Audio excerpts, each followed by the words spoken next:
Cryptid Huntress, Jessica Jones, and I'm ready to take you on a mysterious journey right now. We welcome you to Off the Trails right here on the Spaced Out Radio's YouTube channel.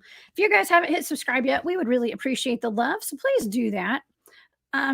Shout out to Bumblefoot for that amazing intro music. We really appreciate that. Okay, you guys, please follow us on social media, on Twitter at Spaced Out Radio, on Instagram at Spaced Out Radio Show, and on TikTok at Spaced Out Radio. You guys can find me at thecryptidhuntress.com. And please subscribe to my ever-growing YouTube channel. That's the Cryptid Huntress, where I put out some pretty kick-ass live shows every Wednesday and Thursday. You guys go check those out. I got a Wednesday daytime show and a Thursday night remote viewing show that I do. Man, those things are taking off. They're awesome. Come see me. Also, if you'd like to support what I do, you guys can join my Patreon. That's the Cryptid Huntress over on Patreon. And also, I have a Etsy shop. It's called War Woman Goods. Okay, so y'all come check that out. And all the support really helps. And I appreciate everybody who supports my channel. Okay, and all the shows that I do here at Spaced Out Radio too. Happy Father's Day, guys. Okay, I just want to say, first of all, happy Father's Day to all the dads out there. You guys are so appreciated. Okay, and I love all y'all. Y'all are awesome. Okay, and oh, by the way, this is going to be a longer show tonight. We're going to do a 2-hour show. I just got word. Unfortunately, Marquise had an emergency tonight and will not be able to do after hours. So you guys get a double dose of the Cryptid Huntress and Barry Littleton tonight. We're going to go for at least 2 hours, maybe more. Who knows? It depends on how saucy we're feeling. Okay. So you guys hold on, buckle up your seatbelts because we're going on the woo train tonight. Down the woo tracks. Okay. And send positive energy and positive vibes to Marquise and his family tonight. Okay, everybody. All right. Okay, well, let's get to our guest tonight. I am actually going to give Barry, who is a very good friend of mine, I'm going to give him a formal introduction tonight. Okay, I haven't done that on my show in a while. Okay, and he comes on my show all the time. So I'm going to read Barry's bio for us tonight so everybody can get an idea of how truly amazing Barry Littleton is, even though y'all know he's amazing. Okay, Barry Littleton was born awake with fragmented past life memories. He began having paranormal experiences at a young age. These experiences included telepathic awareness, seeing or feeling ghosts, and various inorganic beings. These encounters and some of the entities themselves had a distinct extraterrestrial origin.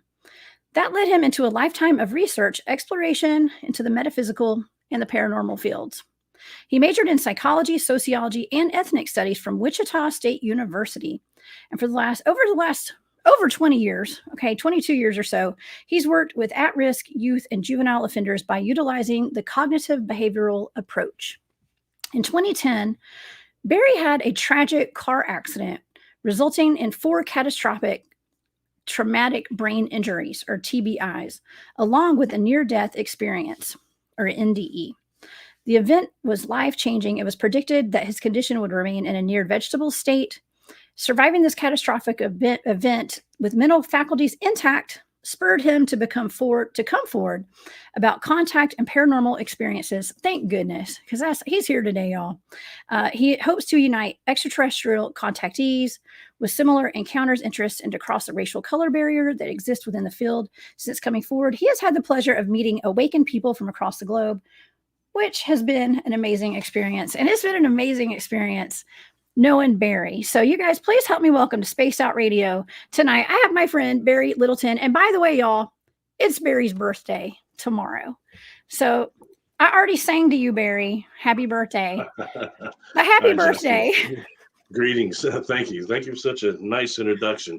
You know, I'm in a different chair, and so I won't be adjusting it. I don't like the way it sits, and it feels like it's like a judge seat, It's like on the, like Greg Mathis or something. So I might start talking to you, ma'am. You know, I'm just kidding. This is not divorce court, okay? I don't know. Well, thank you for having me on again. I do appreciate it, and I think it'll be interesting. See where this takes us. We never have quite this long to talk on any of these shows, so I want to say thank you and hello to all the people in your chat. People like Susie, Aussie Sue. Got so many people, I can't name everybody, but I really appreciate it. Everybody's so kind. So Thank you. Oh, we got a great audience tonight. So I can't wait. I know the audience is super interactive with what we talk about. So we're gonna have we've got a lot to unpack tonight.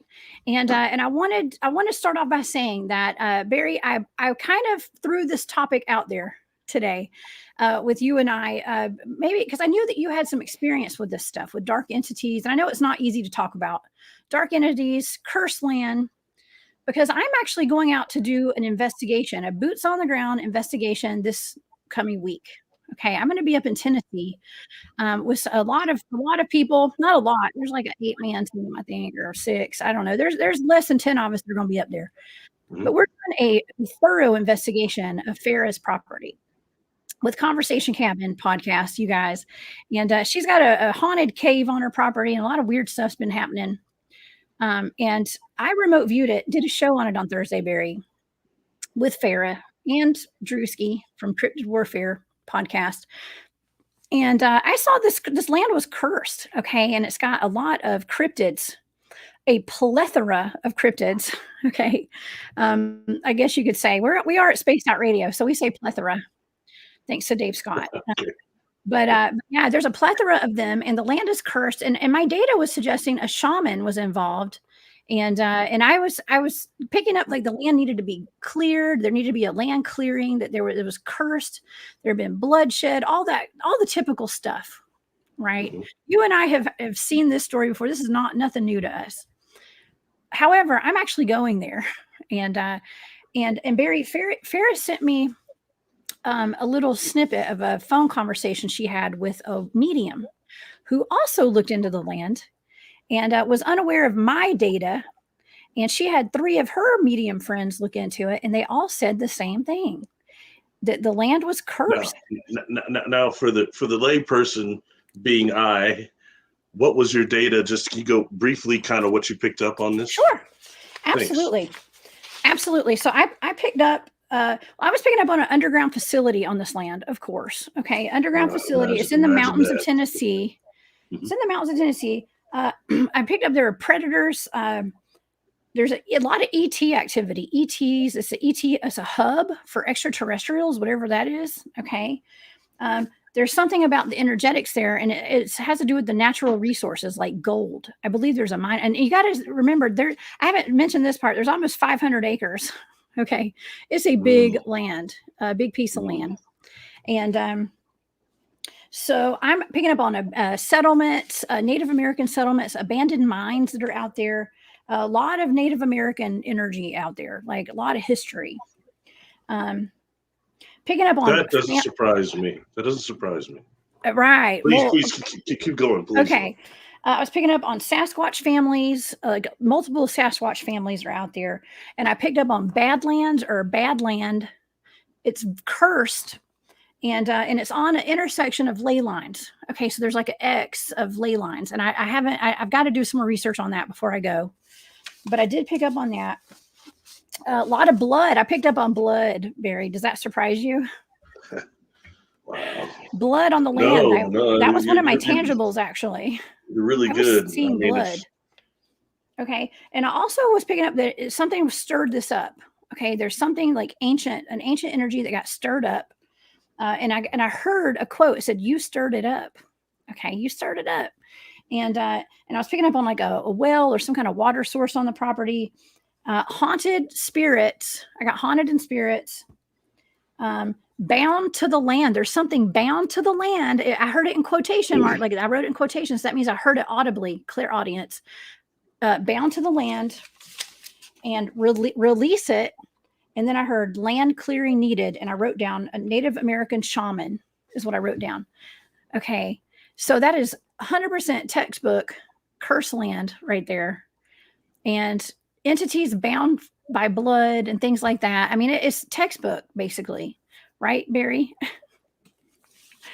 Let's get into that. I'm just listening to you, and I didn't know this. We hadn't talked about this. I've never talked to you about this before. And yeah. I happened to send you that video today, which is about what 4 years old, but it's over haunted lands and cursed lands, and that's something that I've encountered, especially in my hometown when I first started going to quote unquote haunted houses, not because they were like on tour, but because but winds up just being in them. You know what I mean? Or knowing people that Right. stay in places that are cursed or very active. In my city, actually, the name of it means mini huts. And it's a Native American term name, and it's very hard to find any Native Americans in my city. You have to like literally go down to the Indian Center. Okay, so there's a great massacre here, and all this land. So much bloodshed comes out of the land. And I've been on a property actually after my accident. A friend was renting this house, and it was a large house that was turned into apartments, like duplex apartments. It was very big, and it was Oh, down by the whoa. river, and this Yeah. place was very active, so active that when like I was helping them move in, there was kids going by. Well, they're moving into that house. I knew it had to be active, and you're seeing like Oh, little yeah. kids running behind you when you're moving stuff, and you can see them Yeah. in your peripheral. And you know how it is when a kid runs up behind you to play a prank or something. And it's that type of a thing. You can catch them in your peripheral. But the bloodshed of the land makes these. You have not just like what was on this land. There was a shaman down there that had cursed the land long ago, but Oh, also yeah. the bloodshed, and the demonic has always manifested through the blood. They use the Yep. blood, the hemoglobin, the plasma. There's another form of plasma in blood, and they're using that for manifestation. That's how blood sacrifice and all that stuff has gone on for so long. So when you get land like that, you get cursed land. You get people that can't let go of the land when they transition. Okay, you got land that traps souls, like the house I was talking about. There was souls that were trapped in there. It was so active in that place, I couldn't stay in there long. You know what I mean? Opposed to like, especially you start going off when your pineal's open. These things are going to try to communicate, especially when they know that you're aware of them. And some that have been there a very, very long time. So anyway, just suffice saying, you're just nailing all the realities of it. And it often comes with Native American massacre, bloodland in America here a lot. You get a lot of that. So it's you know, but Yeah. the thing is that these places also pass generational curses to a lot of us. We stay there. This is my family house. Yeah. There's a lot of generational curse going on that's coming out of the land. Not always, but it does happen, and things we need to be aware of, and how much that Yeah. stores in our organs Yeah. itself. We store That's right. trauma in the organs, but you're in a place like that, you're getting these organs. And the haunted houses I've been in, especially the ones that have normally there are certain problems that are common, like the plumbing. It's always plumbing problems there. That black crap coming Yeah. up in the plumbing, or toilet problems, sink I've had problems. that I've had that in a And haunted house I lived in. It actually looked as though like a pipe busted. It looked like blood was dripping down my walls one morning. you see, and then Yeah. And I had to get transfer out. that, I had to and transfer evacuate the that over. house. They're trying to get you out there, and then Yes. that doesn't work. They move over to the garage and get into your car, get into the liquids in there, That's the right. water systems, and start messing that up, blow your transmission, and stuff like that, all in an attempt to get you out of there. But most of the haunted houses I've been in, they have not just one portal, but two. These portals come as male and female. There's always one, there's two of them in each location. So you get these people that claim they close portals, but they don't go in and close both of them because they either don't know or they can't really see it.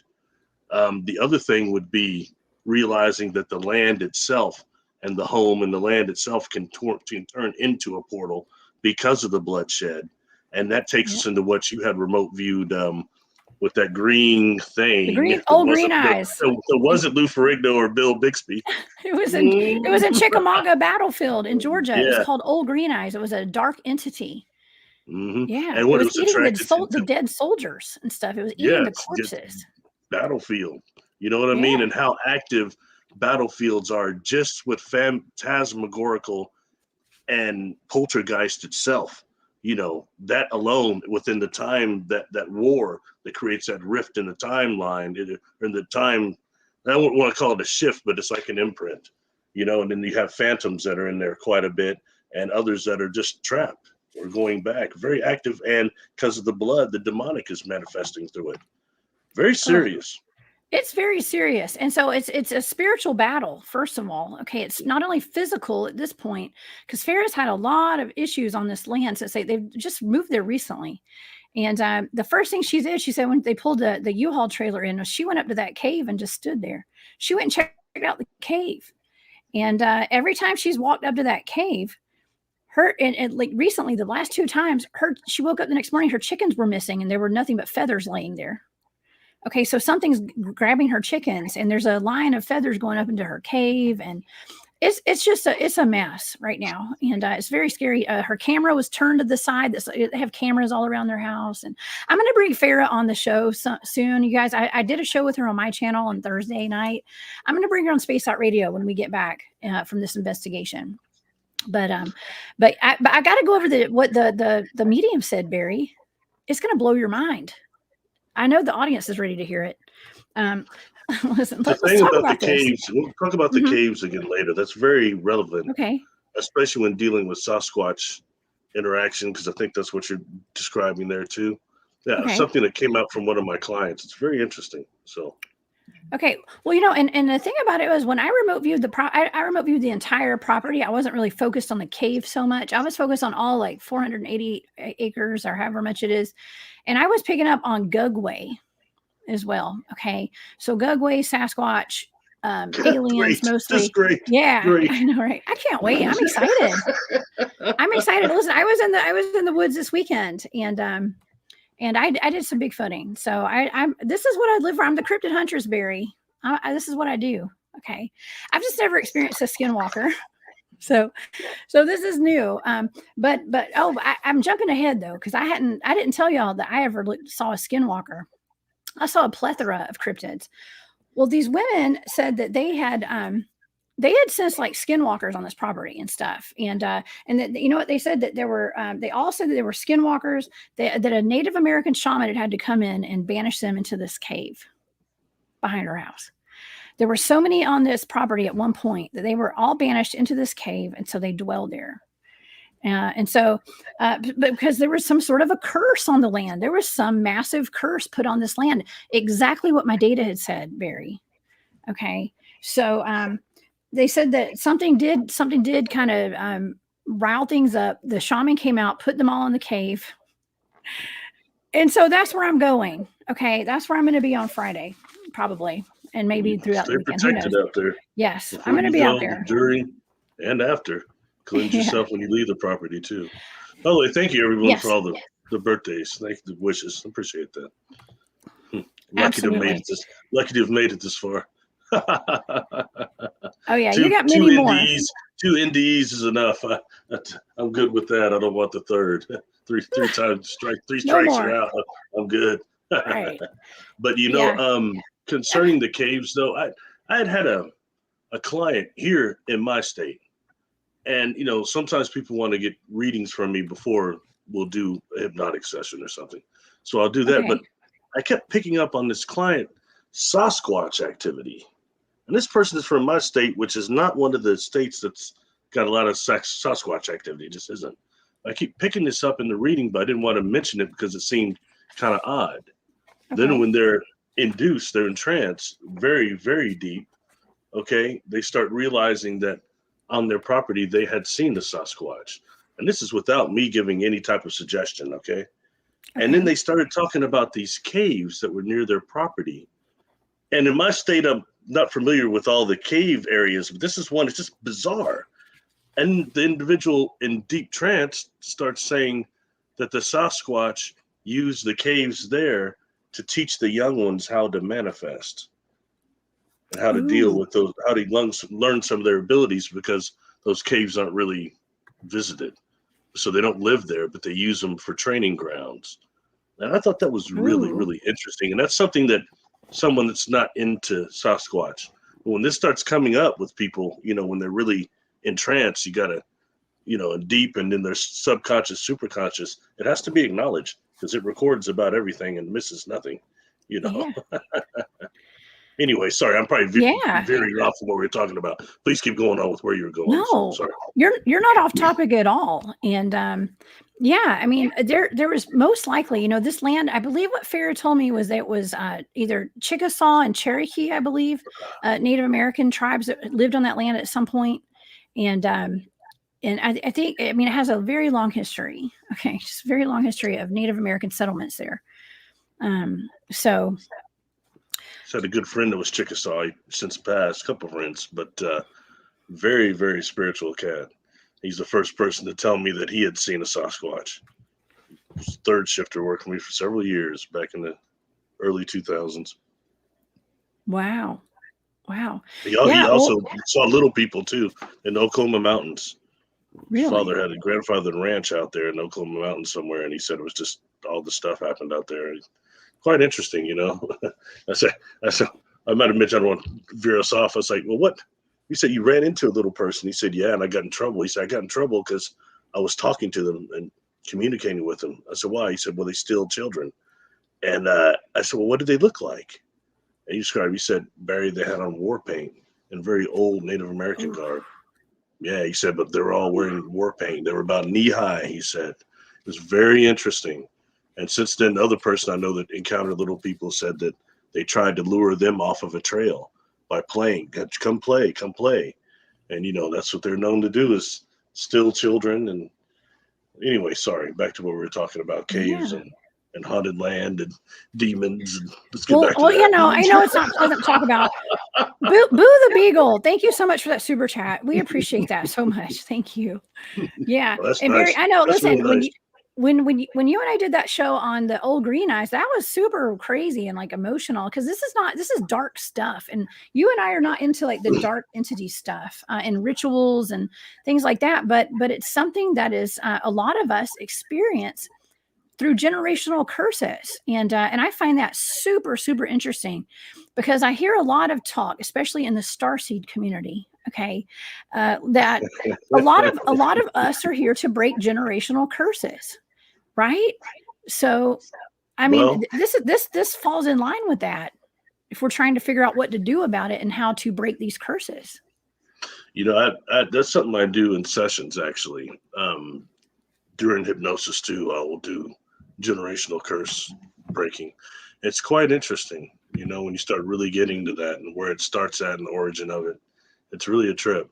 And again, how our bodies store that trauma that is passed to us from our parents, our grandparents, and then that we're inheriting from another lifetime. I mean, it's like, it's really a trip, but it's really combined and very layered. You know what I mean? The amount of trauma here. Yeah. Well, yeah, there's all that trauma on the land too. I mean, I can only imagine, not only were there, I mean, there's like ancient battles that have happened there, potentially, like probably human sacrifices for potentially Native American land disputes, all the way to the Civil War was fought there. Okay. The Revolutionary War could have been fought on that land. A lot of bloodshed. It's a lot of blood. I don't mind saying either, with all honesty, of all the shows we've done now, which is several, the one I didn't do good with the material was the green eye deal. I didn't like that one. Yeah, it was just very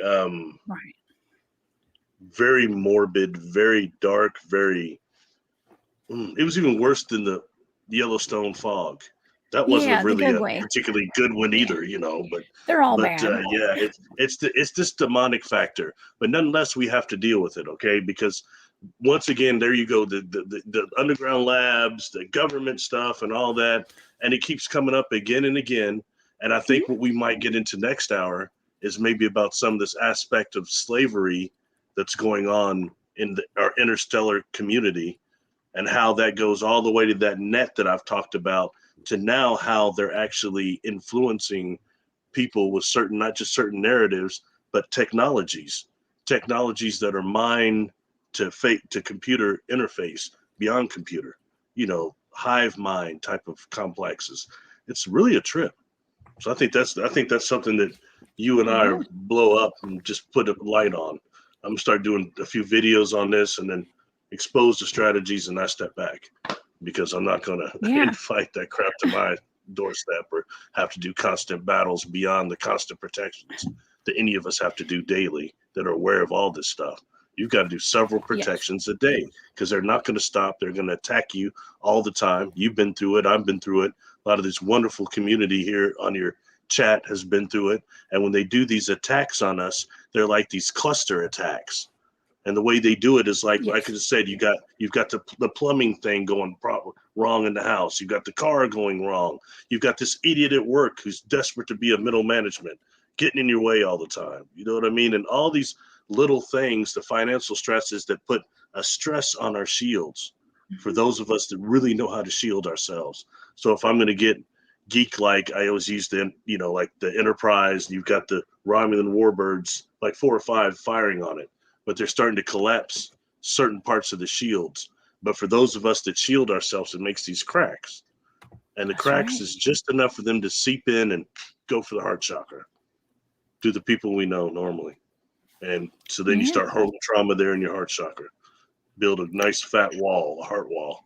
Anyway, let's go back to the demons in the underground. I have a legitimate kind of like a question, or I guess it's maybe a statement.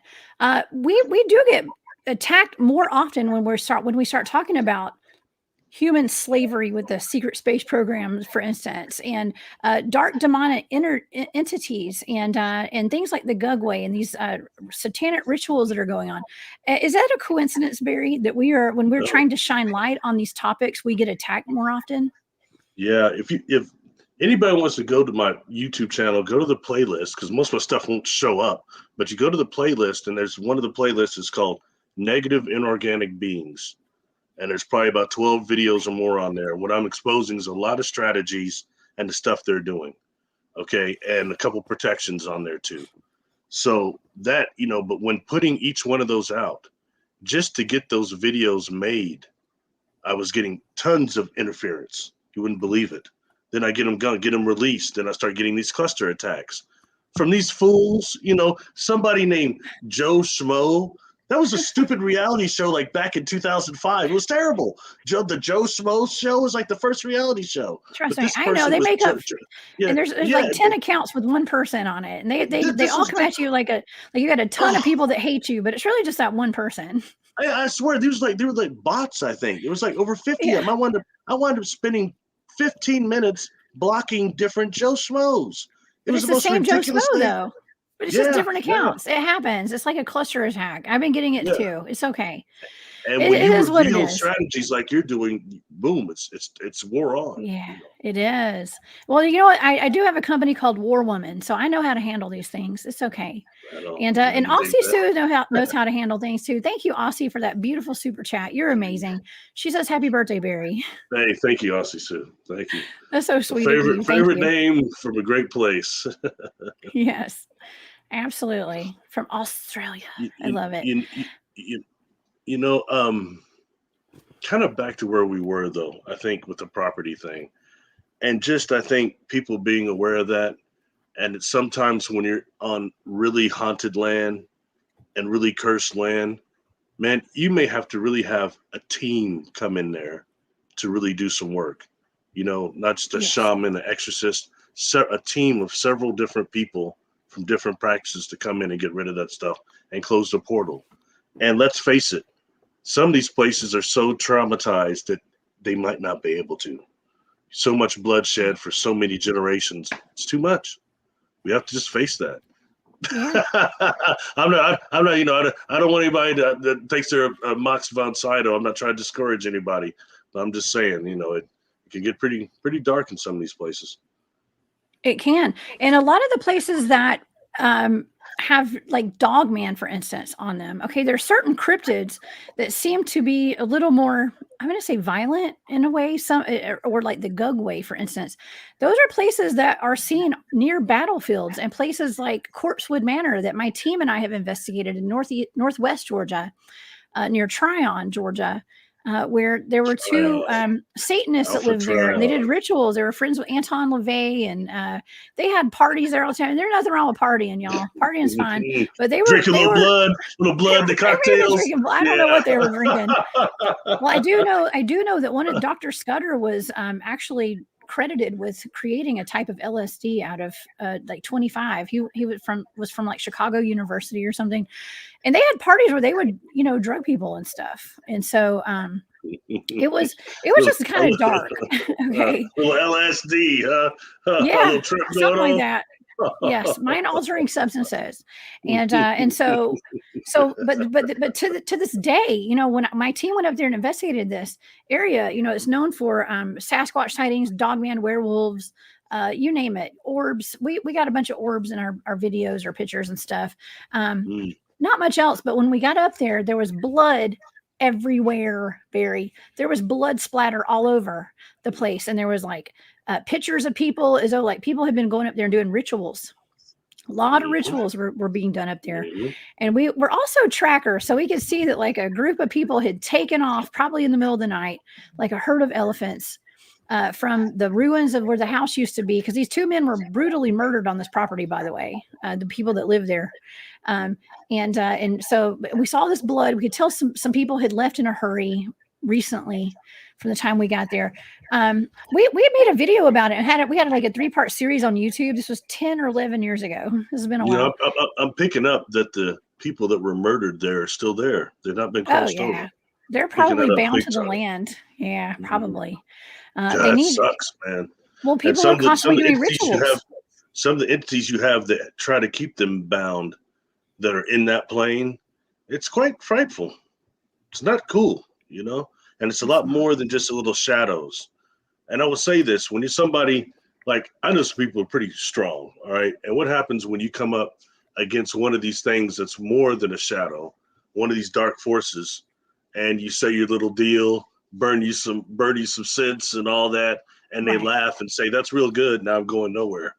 I'm here on you, and I'm going to have you die, and I'm going to harass you forever, and I'm going to consume your awareness. What happens then? Oh. What happens when you do that and you do these protections and they don't leave? They sit there and laugh.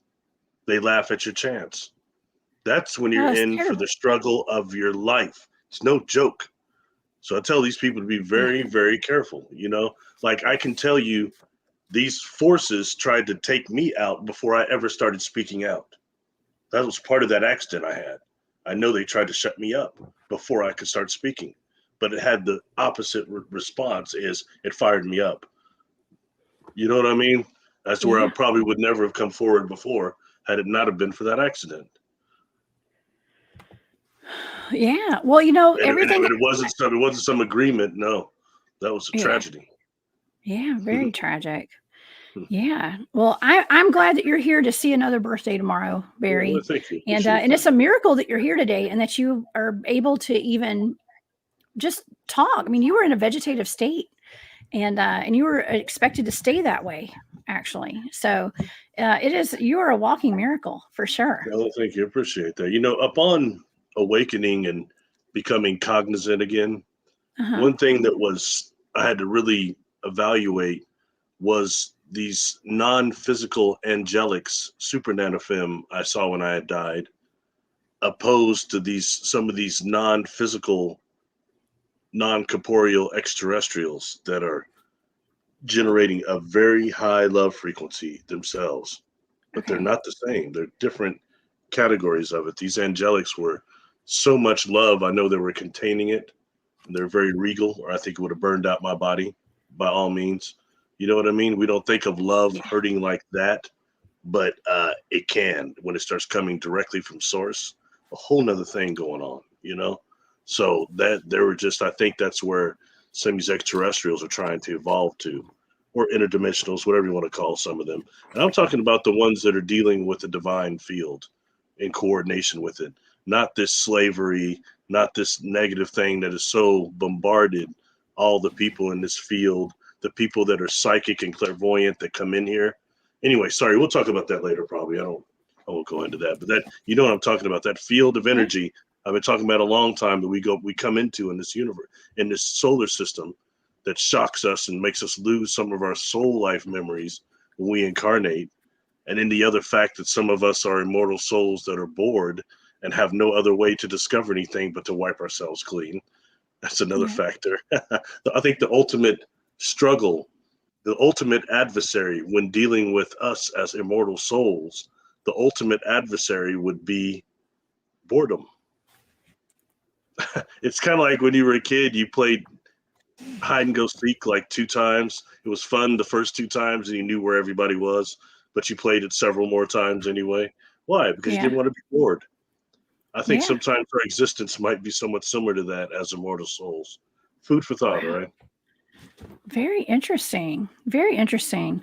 Yeah, we have a great chat going on tonight, by the way. Everybody's got amazing comments. I'm sorry I can't get to all of them. I'm trying to catch up, y'all. Thank goodness we have 2 hours tonight, Barry, because I might could catch up with some comments at some point. I apologize. With some of the chat. Talking so much I wasn't looking over there. It's okay. It's okay. That's what well, I think some of the chat, I'm actually at the point to where back when, if you rewind, we were talking about the LSD and all that kind of stuff. And actually Renee has a good point. Okay, so this is Renee. Renee says dimensional beings also create euphoria when close. Okay. And I mean, a lot of people, we did that show not too long ago, Barry. You and I did a show on Hat Man and shadow beings. And we were talking about them being interdimensional beings and things like that. And how whenever I have encountered things like ETs and even Sasquatch sometimes, interdimensional beings, period, I go to sleep, okay? Or it can make you feel euphoric. It can make people feel a whole bunch of different stuff, but they have an ability to affect you, is my point. Exactly. 2 different things. One is the higher beings that I've dealt with, whether they be angelic or more ET interdimensional, some of them give being in their biofield produces some type of Shaktipat in us physically. And that's where, the guru touches you and you have the Kundalini release and the chakras, everything's flowing. I've felt that before, being in the presence of some of these beings to where you're still elated after the experience is over. You're still feeling that elation, that Shaktipat. And then even though the further you get away from the event horizon, it becomes scattered.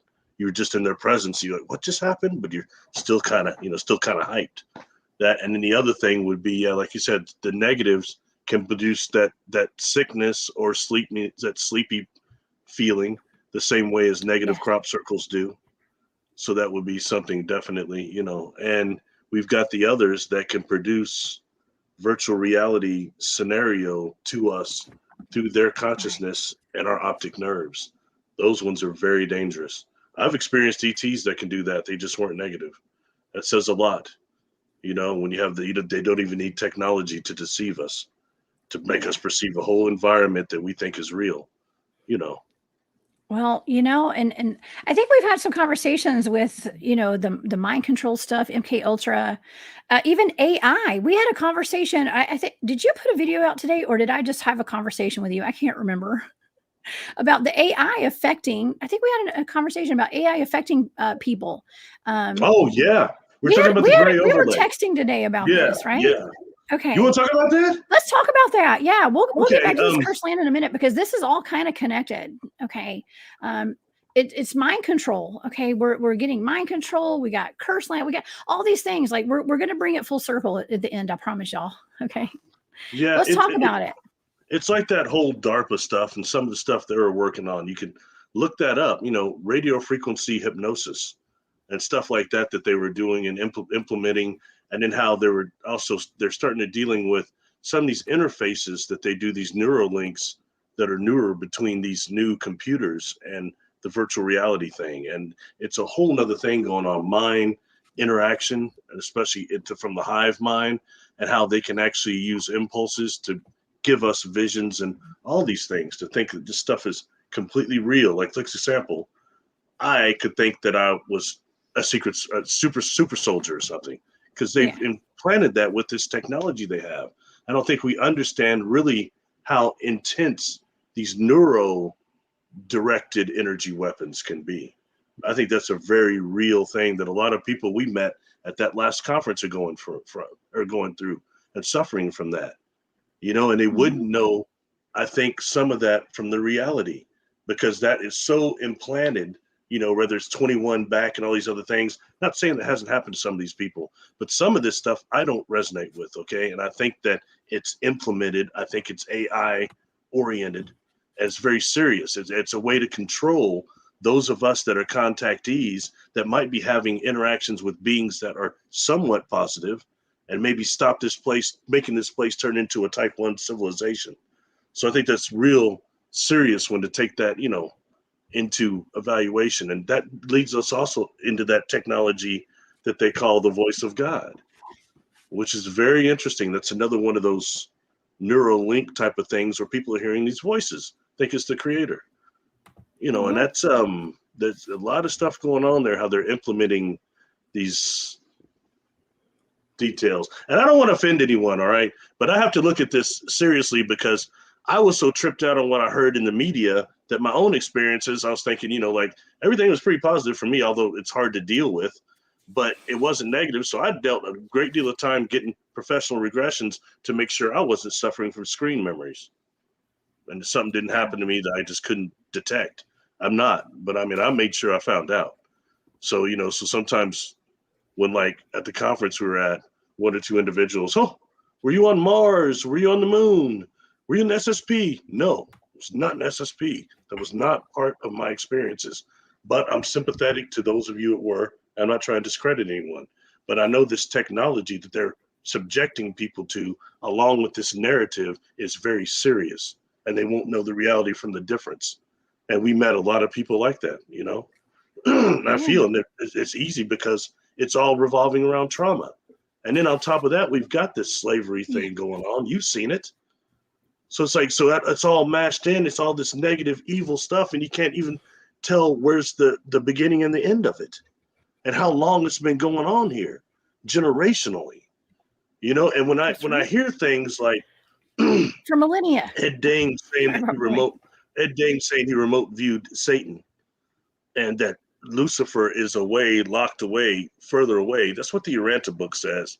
But that Satan comes to Earth. He's a light being that comes to Earth and is in these factories, moving around these factories, helping the organization, these dark factories. You're seeing that stuff.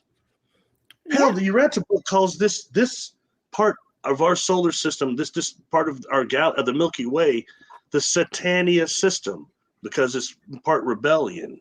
And I would think that, man, okay, that sounds very religious and very Christian doctrine and things like that. And I'm not religious, but there's certain things that we can see, even if we compare that to like Star Wars, the Galactic Empire. Cats that were running that were jacked, man. Vader and the other cat, they were total evil cats, man. Seriously, and we're seeing a lot of that in this galaxy, dealing with that slavery. That tripped me out when you saw that. That was not what I was expecting. I thought you would see more, maybe these amphibious life forms or something like that. And you started straight up seeing these apartment complexes and high rises. And I think, without spoiling anything for you before I shut me mouth, is that when you read that book that you showed me you just got. Yes. Penetration. I got Penetration, and it's by Ingo Swann, y'all. It's called Penetration by Ingo Swann. It's actually my mother's book. She just ordered it, and as soon as she finishes reading it, I'm going to be reading it. And it's about some of the experiences that Ingo Swann had remote viewing the moon and humanoids on the moon and things like that. So when he remote viewed the moon, his initial data that he was quoting is a lot like what you were quoting from TRAPPIST-1. Oh, really? Your first observation. That's all I'm going to say, because I don't want to ruin anything for you. But yeah, believe me, because it took me right there immediately, how you thought it was a city somewhere here on Earth. Well, so just to bring the audience up to date, up to speed as to what we're talking about is, I have this remote viewing show that I do. Barry assigns me blind targets where I'm given a set of numbers, and that's all I have, and I'm able to go through different stages of coordinate remote viewing, and I have a lot of data comes through, and at the end of it, Barry always says, "All right, what do you think that was?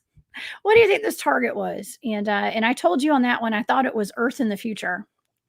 And so but there was a lot of slavery going on, and humans being held against their will, or humanoid. I said humanoids and humans. being held against their will, but it looked like Earth in the future because I saw mid-rise apartments, high-rise apartments, high-rise buildings, shopping centers, vehicles, a lot of military, like top brass guys and like Space Force almost kind of stuff. I thought it was the Earth in the future, but I was concerned because of all the slavery that I was encountering. And they were, it seemed like they were mining for resources or something, I guess. Some of that was going on there. But I thought it was the Earth. And that ties right in to what Tony Rodriguez is talking about. Mm-hmm. When we were together in Grafton, it's not the first time I met him. We spent a lot of time together in Cocoa Beach. We rode to the conference together, ate dinner there together, and then back, and we had to wait forever for our flights. But that cat, when he's telling me his story, he was dropping tears, and it wasn't some act. I read micro expressions. They're very quick. It was legitimate. Something happened to him. You know what I mean? He's trying to prove it too, but he kept claiming, he wasn't coming and saying, "Hey, Barry, I was a super soldier." He kept saying, "Barry, I was a slave. I was a slave." The first words out of his mouth to me. You know what I mean? So, and now what you're showing, you revealed that. And I wish I could go stick my head in the sand, but just can't. You know what I mean? It's hard. I mean, I'm actually, I mean, I have people that you guys have heard of on TV shows wanting to get in touch with me about that data. Okay. And stuff. So, so I don't know what's going to happen with all this, but, you and I are doing some pretty cutting edge work, very honestly, with this remote viewing stuff that we're doing here. So, it's pretty cool. I'm having a good time doing it, but it's very sad. I think you should be credited a lot for what you saw at TRAPPIST-1. And I did that specifically because I wanted to compare what data you got compared to Linda Moulton Howe's Earth Files, Buddy Bolton. He did a pretty good viewing of that, and I want to see how much data you got that correlated. But what you showed, I think, was you're seeing what's going on now as to where maybe he was seeing something that was more past, but you're seeing the more what's developed to where it is now. So I think that's kind of the time lag we're dealing with a little there. So it should be acknowledged what you saw. I just don't think anybody's really got hip to it, but they should. It was a good job. Okay. You did a really good job on that. Thank you. I appreciate that. Yeah. It's really interesting, but yeah, we're dealing with a whole lot of weird interdimensional stuff. I know Renee's writing some stuff about dimensional beings and dark matter and things like that. We're dealing with. This is, first of all, I got to say that we're in like a spiritual war right now. Okay. And it's in the physical realm as well. And we're dealing with a lot of negatives right now, a lot of negative energies. And I mentioned when we first started the show, especially in the enlightened community, like the star seeds and stuff, they say we're here. Some of us are here to break generational curses. And I don't think about like that being related to the land. I was thinking of like, alcoholism in your family, stuff like that. That's what I think of when I hear that, when I hear of a generational curse, Barry. Yeah. Mm-hmm. And, the concept, what is just said there, dark matter, what is that? What is dark matter? And that's the term that has to be really thrown around cautiously, scientifically, because it ties into melanin and other things, and not everything is what dark matter. You have beings that come from dark matter, such as the black praying mantis that we never hear about in the contact experience, okay, that are positive. And they're based actually in electromagnetic frequency. But things like that, we just have to be careful when throwing around the term dark matter, because sometimes that turns into melanin. And when dealing with the Earth's biosphere, okay, you've got melanin microbiology there that oh god, sorry, I'm getting tongue tied. Anyway, it's melanated bacteria that is in the inner biosphere, okay, and that is where like 95% of Earth's undiscovered bacteria is. So, and it's melanin dominant. And when dealing also with the inside of a mako, a black hole, you're dealing with what they say is also bisons, but also it's going to be melanin in there too. And I think of a fungal component too that can survive in there, in the inside of these makos, at the center of them. So food for thought, all right? So we can't just say dark matter drains us. Depends on what that actually is. Okay, Aussie Sue, thank you so much for that super chat. Thank you. I'm glad you enjoy the remote viewing. I think it's fun. Cool. Barry and I are having a really good time doing that. I'm having a good time doing it. I mean, I know I went rogue from my team, y'all. And I know I started doing remote viewing shows and stuff. I never meant to get into all this, but I'm doing it and it's fun. You're doing a great job. It's really, really cool. It's interesting. You know, I get so many requests for giving you targets that if I had $1 for each one of them, I'd probably be like, you know, at least 100,000. Oh, shoot. No, I'm just joking. Seriously, I do get start charging, Barry. Tell everybody if they want a target, they can pay. They're all good. They're all good suggestions too. You know, a lot of them stuff I don't know about. You know, I about gave you one this morning that was going to be a surprise, and I didn't do it. Oh, you should have. Mosasaurus. You ever heard of that? Well, you're not supposed to tell me. Well, I'm not going to give you that one now. You're not supposed to tell me, silly. It's a sea cryptid. Okay. Called the Mosasaurus, which is actually a type of dinosaur, and it's been seen, and it's like it's just huge. It's been seen and reported several times. You know, so just one of those things. Yeah, and it's just I'm interested in sea cryptids always. I think they're fascinating because we talk about all the portals on Earth. I think in the oceans is probably the biggest ones. Yeah, we're even getting some suggestions in the chat tonight too. How the pyramids were built. That'd be an interesting one. And also, what's under the Sphinx? Okay, that's a good one too. So take note, Barry. We can write these down, and we maybe we'll look into some of these. Kemet talks about that a lot. Kemet knowledge talks about that a lot. What's under there? Yeah. The black mantis. What is the black mantis? Hey, Matthew's in the chat. Matthew Mornian. Hey, Matthew. What's up, Matthew? Yes. It's really great hanging out with him in Grafton. I'm really glad he was there. It was. Yeah, it was awesome. That was a great conference. It was a great conference. Well, you know what? Why don't we? Matthew encountered a hybrid from the black praying mantis. When I say humanoid hybrid. Okay. And see, that's when I talk about that. When I talk about melanin dominant extraterrestrials that the community never talks about, you know, but one would be these hybrids that are humanoid hybrids from the black praying mantis. And they're brothers that would appear to be almost very tall, like 7 feet tall, and sometimes they dress in what appears to be Morse type clothes, but they have an extra joint that you can't see, like in the legs and in the arms, and they move when they introduce themselves.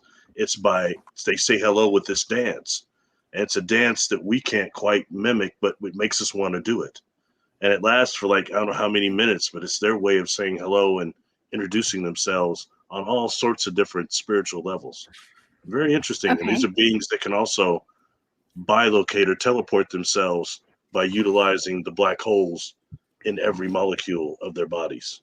So that's a whole different thing. That's why they've not been conquered by any technological civilizations.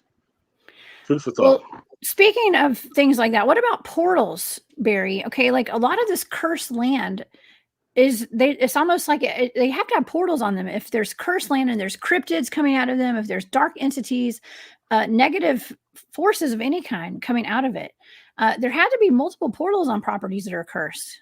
Do you know anything about that? Yeah, that's what I was saying earlier. Normally they come in twos. There's a male and a female portal on each house. You know what I mean? A male and a female in terms that there's always two. And one tends to be more active than the other. And I've seen the other thing is that there's so much bloodshed that the whole land turns into a huge portal of some type. You know what I mean? So that's yeah. I worry about that. And that's what I think is on those Civil War battlefields here in Georgia, like with the old green eyes. Okay. I'm convinced it's just like a big portal. And we have those that aren't stable on this planet that are in a state of constant flux. You know what I mean? So they're like moving around on this planet, somewhat like that room I showed during my presentation. That was that craft that was some type of a bridge or something, but it's got these portals that are opening and closing. I can't begin to tell you how sick I got in that room just physically, because of just watching it and feeling it. It's like being on a merry-go-round the whole time, you know. But nonetheless, that's I think, you know, you have similar situations on this planet where you've got these unstable micro wormholes that are all over the place. Wow. Little micro wormholes. And that's something that you and I have looked into with the remote viewing stuff, like even with Mel's Hole. I mean, that was some sort of like a wormhole type situation. Earth's natural weaponized portals. I mean, you came up with some really good targets. But the going from like the Earth to the sun and things like that. I mean, I just had a thought, Barry. This has nothing to do with portals. Okay. Talking about the mantis ETs. Okay. Have you seen that video, which I do believe could be CGI, but that of the alleged alien in Las Vegas? It looks kind of like a mantis alien. Have you noticed that? It looks like some brilliant college kids doing some CGI to me. I mean, I don't know. For some reason, I don't think that's real. I don't know why. I just don't. I heard.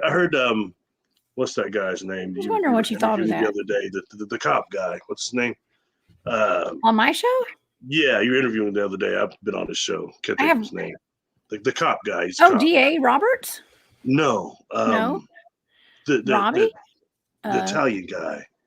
Anyway, he was saying that he had verified that the police are really called to that location or whatever, and it really happened or something in that way. So who am I to say? But I think once you have an event like that, even a report, it's so easy Nick. for all these things. Nick. Yeah, him. Yeah. Sorry. All this stuff goes like around it. I kept wanting to say Steve DeChalvo, but that's the guy from that's Nick Valente. Yeah, I like Steve DeChalvo.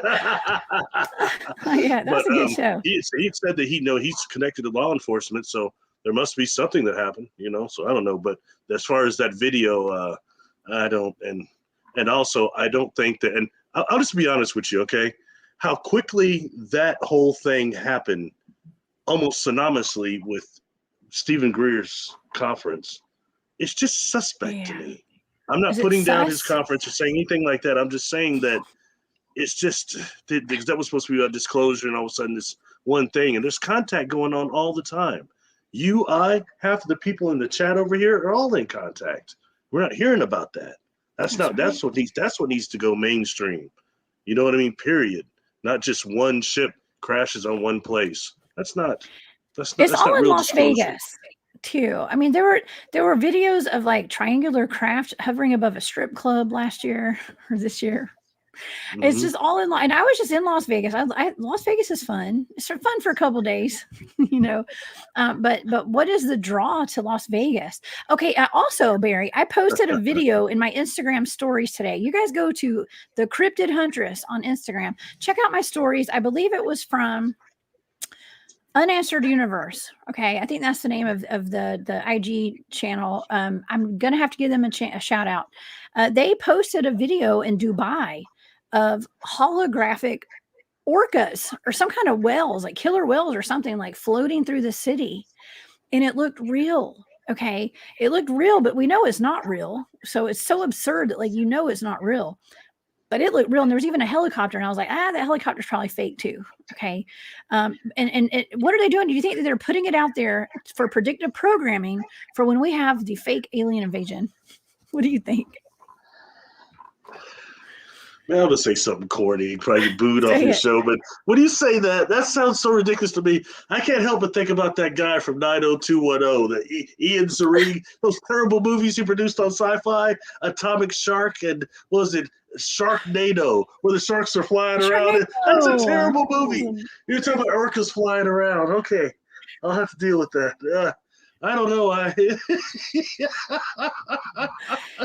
Sharknado. I mean, it's CGI kind of stuff, but I mean, okay, but my take on this is that they are giving predictive programming, or just to be like, okay, this is what's possible. It's almost like somebody's out there to be like, look, this is so real looking. Just wait for what's coming, y'all. Just wait. That's what I think the Phoenix Lights were. I think it's dangerous. Barry. That's what I think the Phoenix Lights were, about what you're talking about right there. I think that was a hologram of some type that everybody was allowed to see, and maybe more using some type of symbiosis that allows it to be maybe a little more material. But I think that was something that was just to maybe propel people's consciousness, the whole Phoenix Lights. That's why I was always interested in what the the Far Institute said they remote viewed inside that craft, that being. Yeah. Wow. Vegas. I'll be speaking in Vegas in November at Jimmy Church's Disclosure Conference. I think it'll be pretty cool. I've never actually been to Vegas, so it'll be interesting. Yes, I just went. Layovers. It's awesome. That's going to be a huge conference. Like, I'm so proud of you, Barry. I'm so excited. I cannot wait. You're going to be at that big old conference. That's amazing. Donna, I got your email tonight. I just got it. I'm going to write you back after the show tonight. Okay. And I do want you to come on my show. So, yes, they were probably learning how to twerk, those aliens in Vegas. Okay. That's what I thought she was talking about. Oh my gosh, you guys. And then Travis too. I mean, you know what? I did mention a strip club. So sorry, y'all. I know.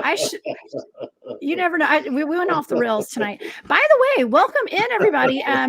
Unfortunately, Marquise has had a family emergency tonight, some sort of emergency. He's not going to be able to do after hours. So I'm the Cryptid Huntress. I'm Jessica Jones. I'm going to take you guys on another hour of Off the Trails here on Spaced Out Radio tonight. So welcome in everybody. If you're just joining us tonight, y'all buckle up. We are on the Woo train when it comes to cryptids and cursed land tonight.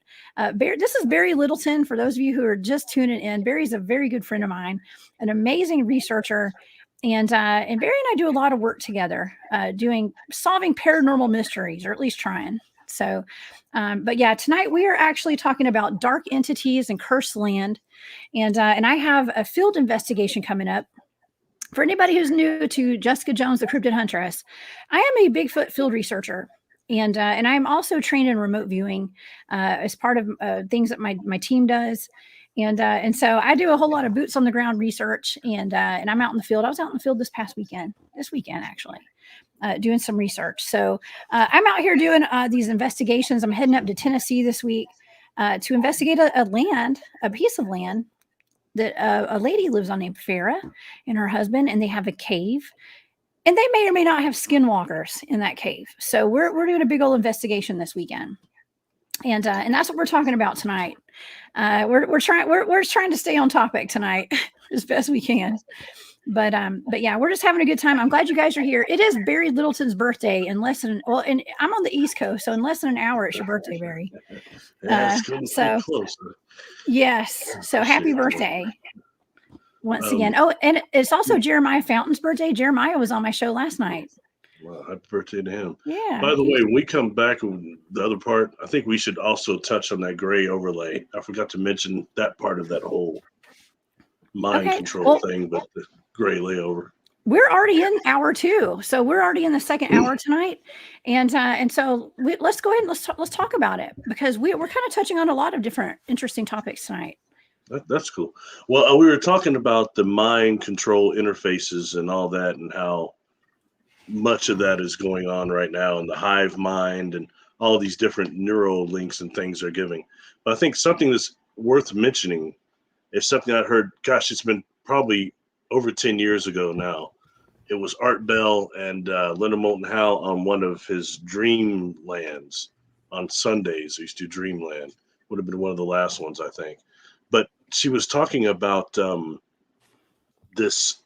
type of a high class masseuse that had to Malibu somewhere, but had a client come in that they got to shut off their phones when they go in. But actually, when they're working on this person's occipital or down here, they hear this cell phone that's deactivated on the table make a sound, and it appears that this gray alien, like a hologram, come out of this person's occipital, like the bottom of the neck, and it's looking around. And then the cell phone this cell phone is deactivated, makes another sound, and this thing goes back into the client. Like this cell phone made the sound that called it back. And that became called the gray overlay, because Art got inundated with masseuses saying they'd seen something similar happen with clientele, like some type of a gray, an alien hologram coming out of them, or impression upon them. So I think that's just fascinating, and I even had mentioned that when I first came forward in 2014 on this lady's show, And it got a lot of responses from that. Just, so it's interesting when dealing with the cell phone technology, not just the blue light it produces and the greenish blue light, but also how everyone's holding one. And if there was some type of a AI infiltration, that's the perfect way to do it. So the gray overlay, I think, is just worth mentioning. That's all. Food for thought. I mean, it's a little terrifying because, I've been having conversations with people lately about how easily people are being programmed with the televisions and the 5G. And now people are getting microchipped and brain chips and things like that. And where does this end? I mean, where does it end? Is there an end game to all this? I mean, just technology taking over, I guess AI taking over humans. I mean, and in that case, what does it even mean to be human anymore? I mean, are we losing our humanity to AI?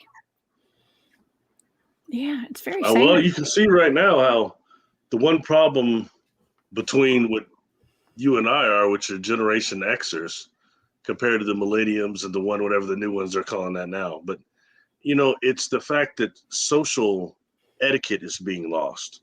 You can do everything from home through the computer now. You don't even have to hardly leave the house. That's and for right. somebody that's agoraphobic, it's heaven.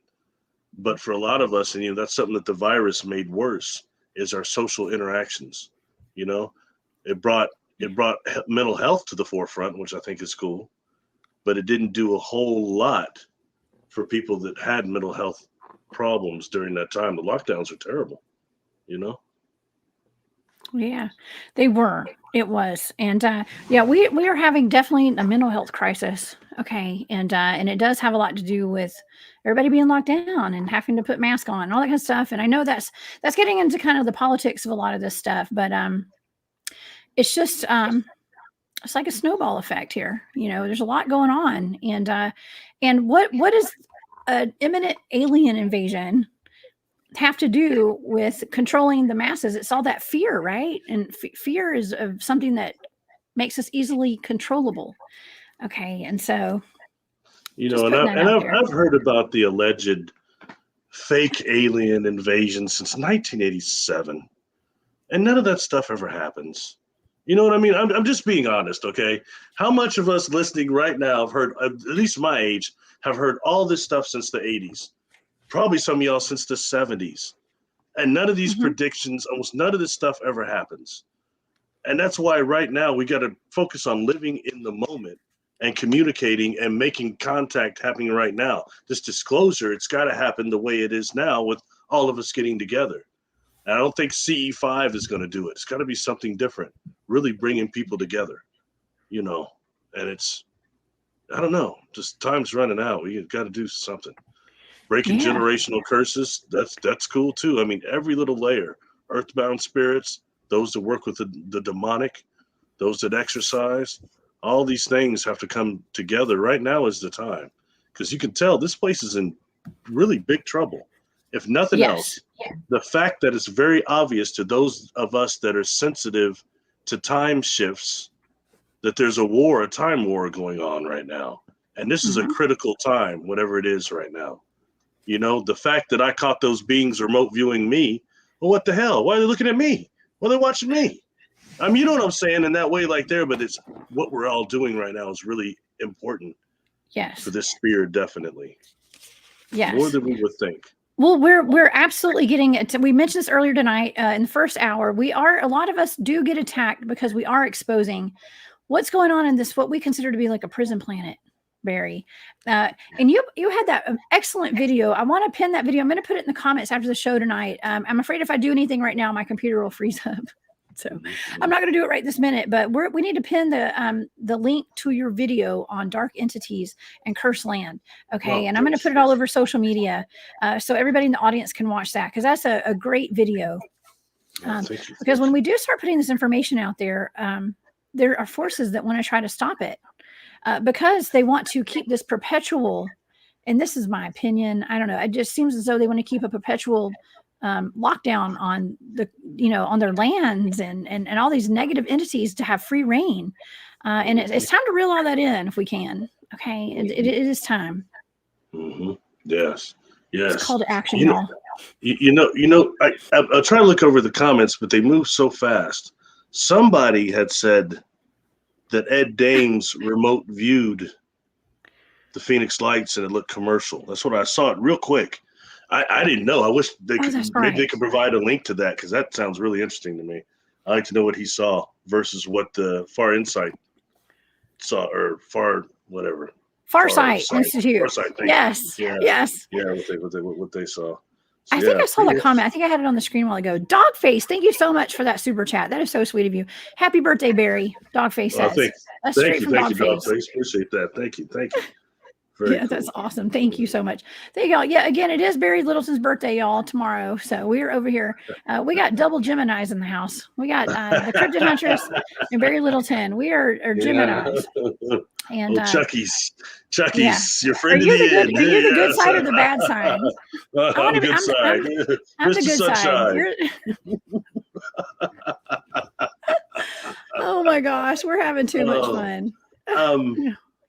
Okay, so I think we touched on everything with the gray overlay. We kind of tied that in, right? And also we have kind of to the frequency and all that, and how that is something that's happening to, I think, a lot of people being subjected to think that they were, in these programs, and really in a way of really corroding the overall thing with contact. And since there's obviously a problem with slavery in this galaxy anyway, okay, and it's not all the civilizations are doing that, participating in that, or the beings that I'm dealing with aren't, but then I had to deal with it. They're universal. They're not just from this galaxy. So what else to say? Art Bell and the pretest, the random music. It says Art Bell on the prayer test with a random number generator. He stopped the test because it worked too fast. I have no idea what that is. I don't remember it sounds that cool. one. I gotta be honest. Cool. I have no idea. He did a lot of cool stuff. So that is I used to love it when he would open up for Ghost to Ghost, and then he would open it up for time travelers too.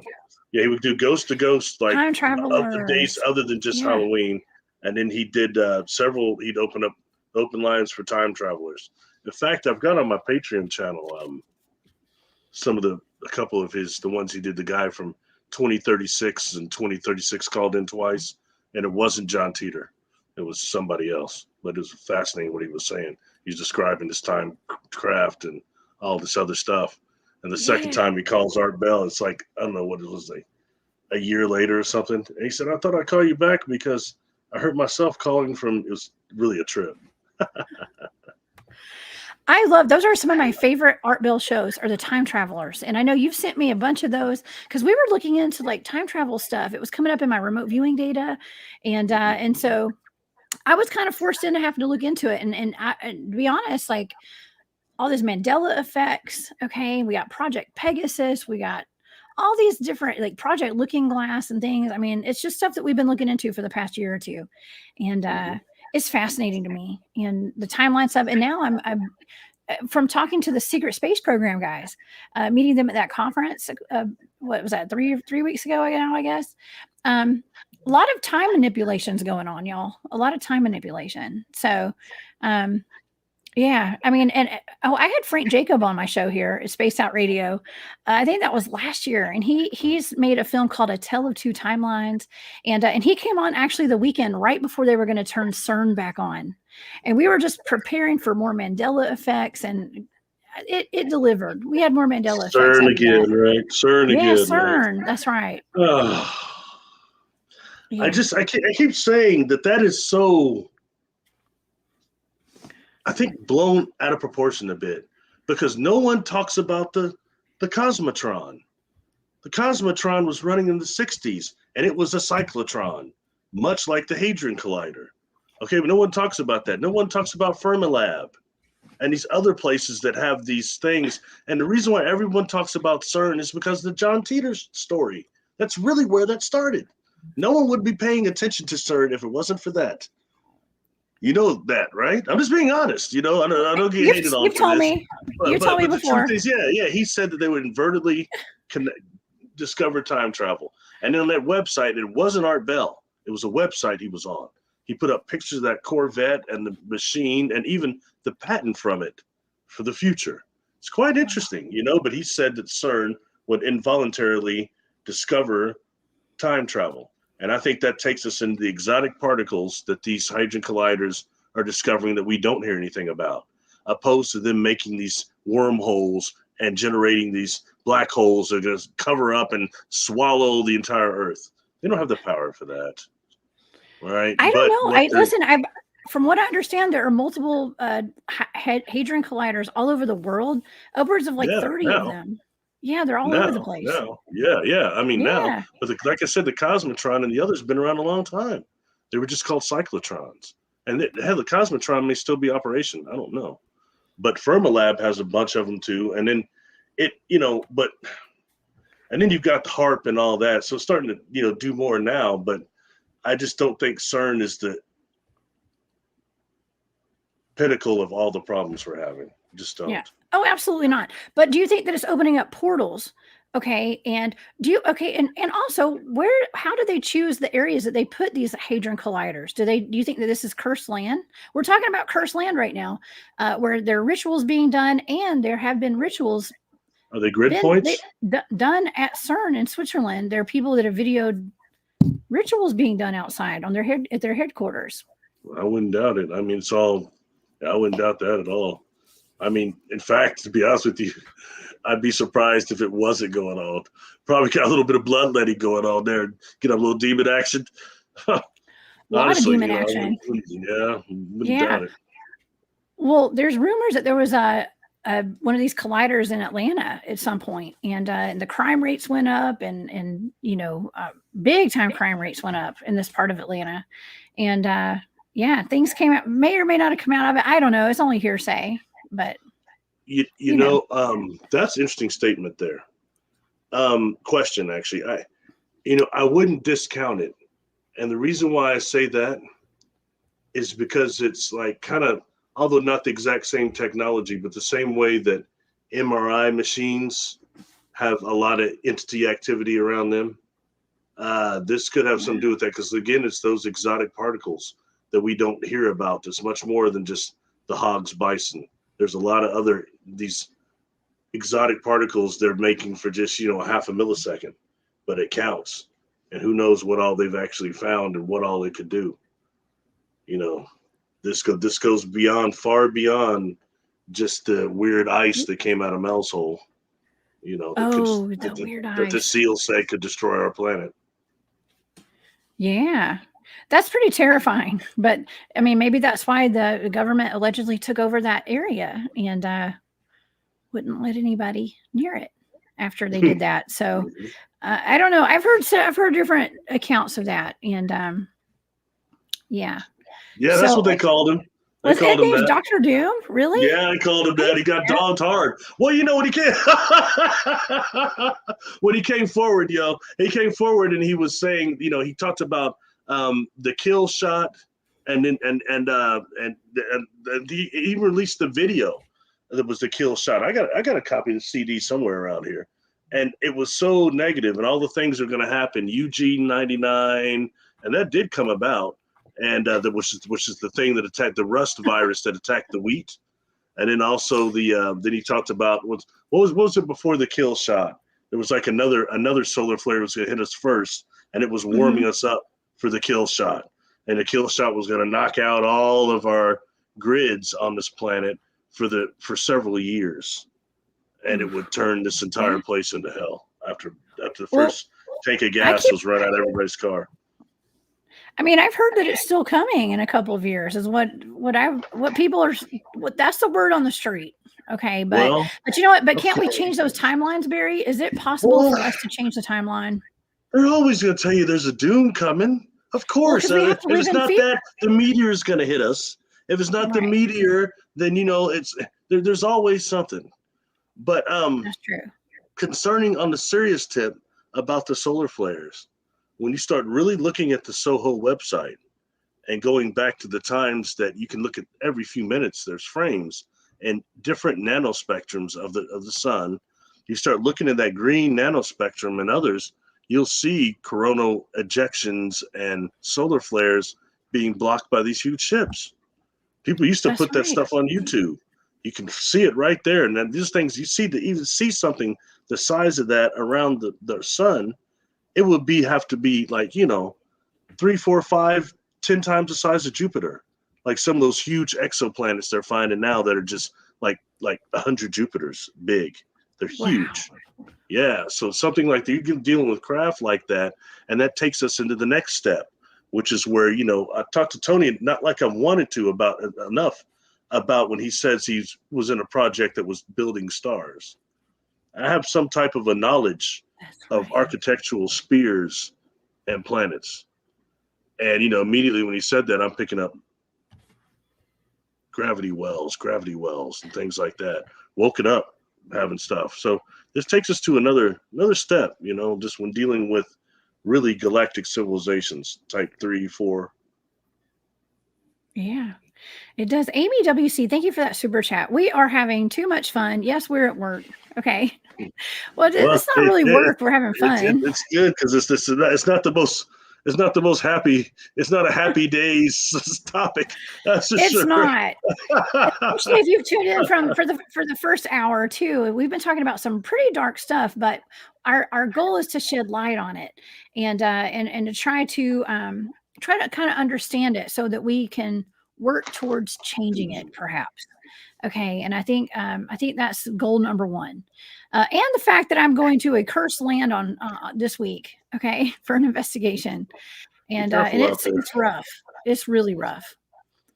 Yeah. So I'm going to be very careful. I'm actually going to be with a lot of guys who are highly trained to protect us.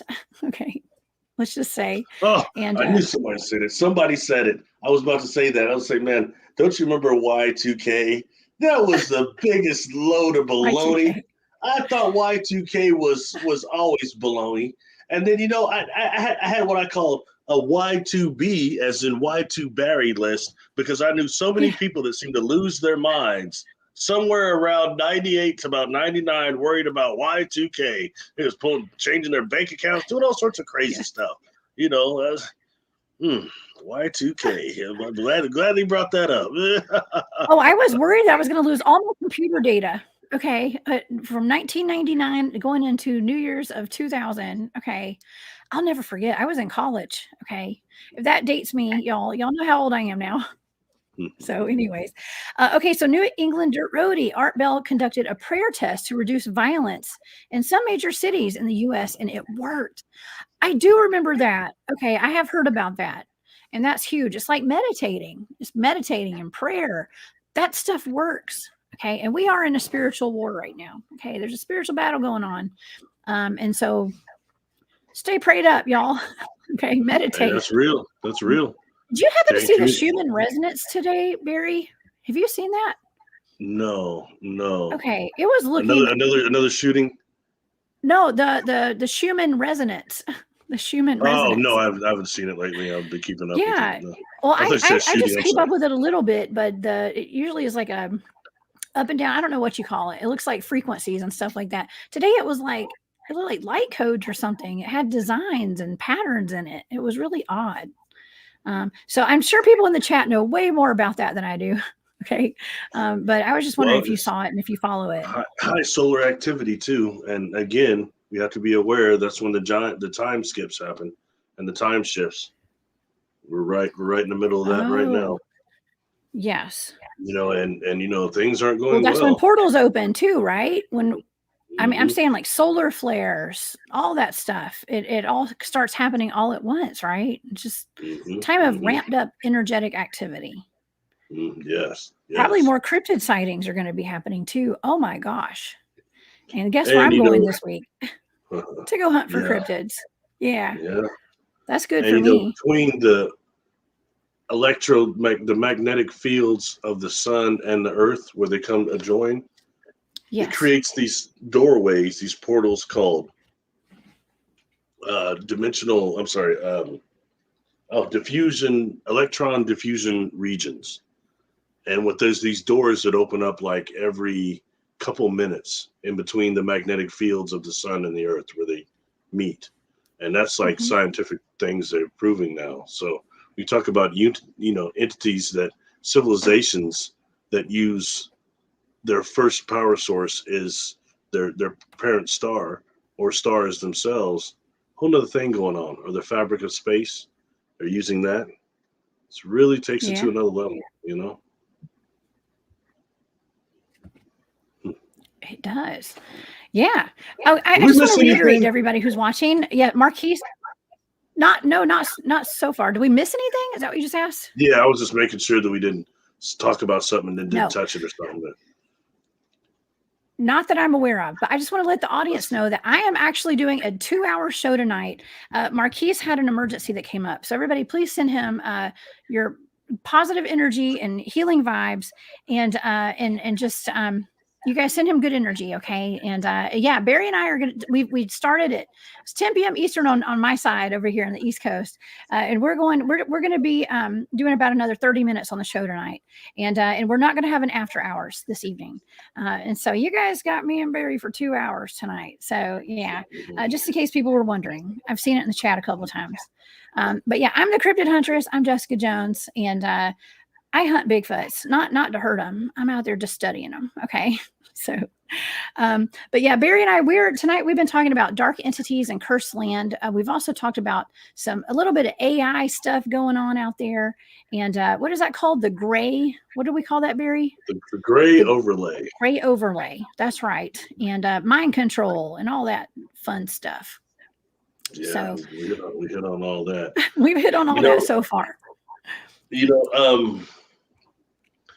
Maybe it's worth mentioning one or two of the targets that you've done. They're all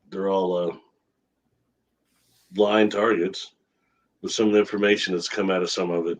Because I was very interested in the amount of response that we got from the limited presentation we did about that at the conference. Was pretty short, but I mean, got a lot of feedback on that. Things like the crop circles, the information you got from the plasma balls, what they said, and how that goes into some of not just how the crop circles themselves are showing us to how to combat the food shortage on this planet, and some other things. I think some of them also are showing, free energy devices, free energy technology, future technology, and also communication codes. I do believe that. And just what high energy plasma does to those crops, not just bends them, but what it does to the actual seeds and creates something called an electron avalanche, which makes these seeds much more resistant and much more viable, and they produce like twice the yield than the other seeds. Yeah, that's interesting. That's very interesting, and that's not getting focused on enough when dealing with these crop circles. Okay, so let me rewind just a little bit to kind of explain to the audience what we looked into, and that was the orbs that make crop circles. Barry had a video of an orb. I think it was in England, and it was actually over a crop circle, creating a crop circle, and that he made that into one of my remote viewing targets for. I do a little remote viewing show on Thursdays, and so I looked into that. It was one of my targets, and I was. The kind of data I was getting was like, it was mixed, because it seemed like there were two separate entities, that I was looking at. And one was like pure and from source and love and like putting positive messages out. And then there was another one that was opposite, and it was corrupted and it had been hijacked.